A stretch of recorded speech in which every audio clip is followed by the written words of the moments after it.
Hi everybody. So I am not usually very shy on camera, as many of you know. If you've seen me and you know me, you even know that I study journalism. And so typically speaking on camera is not one of the things that I shy away from or makes me nervous. But today's video is different. I'm going to be sharing something that's very personal to me and my family. But I want to share it with you all because I'm hoping that it inspires you. I'm hoping that it put things into perspective and that through my personal experience with what I'm about to tell you about, you can reevaluate your priorities, you can rekindle your relationship with God, and hopefully, just get something that can help you center yourself during this pandemic year. Just thank you for giving me a little bit of time to share this with you. So the number 40 in the Bible definitely comes up often, and it is a number that I think is linked oftentimes from my basic understanding of the scriptures to spiritual times and times of truths. In the book of Matthew, Jesus was tempted for 40 days and 40 nights. I know for me, the number 40 will forever be embedded in my life as a very significant number. In December of 2019, I turned 40 years old, and of course, I wanted to celebrate it with a bang.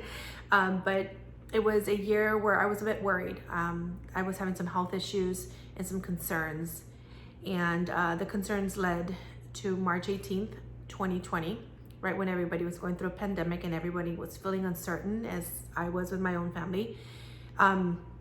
On that day, March 18th, I was given the phone call that I was diagnosed with stage 2 breast cancer. I know you're probably thinking, what?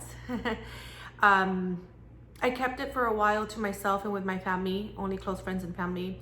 Not because I didn't want to let you into my life, as I really do love quite a few of you all. But the reason I kept it to myself was because I was waiting for the right moment to disclose it, the right moment for God to tell me that I needed to do something with that information. I don't believe, anyone or anything or someone caused it. I just know that God allowed cancer in my life for a reason. You're probably wondering, wow, it's been quite a few months. Why now? Why now is because it's always in God's perfect timing. I had always loved God, always made, known Jesus, but I just never had made him a priority. And so there was a silver lining in all of this, and there was a blessing in disguise that during this pandemic year, I was not only going through what most of us were going through with COVID, I was also going through cancer. It's not been an easy journey, and I want to share what happened in the last couple months with me, and I hope it just helps you rekindle your relationship with God. And if you don't know him, it helps you finally accept him, love him, and find him. So here we go. If you know me well, you know my children mean the world to me. They really do make me a better person. When I got the cancer diagnosis, the first thing that came to mind were their faces, their emotions, what would they think? How could I be here in the long run for them? How hard did I have to fight? I knew that I had to seek deep within my faith, but deeper than ever before. I couldn't just count on myself. I am blessed to have an amazing husband who grounds me. He's my center, an amazing human being. And I also had to start to depend on friends and family to be there for me. I learned a valuable lesson. Sometimes you need to praise God in the middle of the storm. How beautiful is it that God still allowed me to work on my passion with the disability community in the middle of my cancer diagnosis? We really need to thank Him wholeheartedly for the blessings He gives us, even in the times of need. From the moment that I knew that my tumors were possibly malignant, I started doing what anybody else would do. Immediately started asking for full healing, committing myself 100% to Jesus. My road trips began to MD Anderson in Houston. I started to take advantage of every moment, even those moments in those long car rides. My children went with me quite a few times. I wanted them to know that they should never fear anything with God by their side.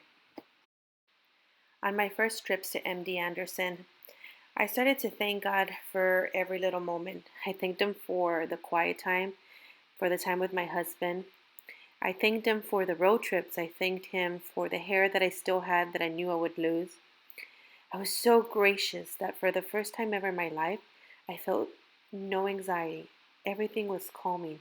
Even in the moments when I had to be by myself in my chemo treatments, because, visitors were not allowed in MD Anderson. I started to take advantage of the time we had alone after chemo treatments. We'd go for long walks, we'd work out, I'd bring my children sometimes. I just had this beautiful strength that was unexplainable. It was the constant relationship that I had with him. There was no fear because I fully committed to to the journey of making him my priority again. During my cancer diagnosis, God has given me three huge reflections.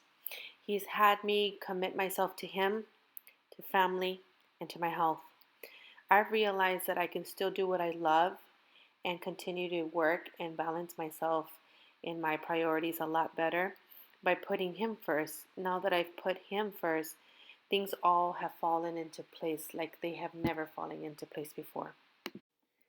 In times of spiritual, emotional, or physical pain and worry, or in my case, an illness like cancer, we should never doubt God's immense love for us. It is He, and solely He and His Word and the Holy Scriptures that can give us full and complete healing. I am living proof that God has mercy on us, that He's just waiting to renew His relationship and friendship with you. It is never too late, as He is such a loving and forgiving Father. It doesn't matter how long it's been since you've last connected with Him. He will be so happy that you are seeking Him. He will respond and take you back into His loving arms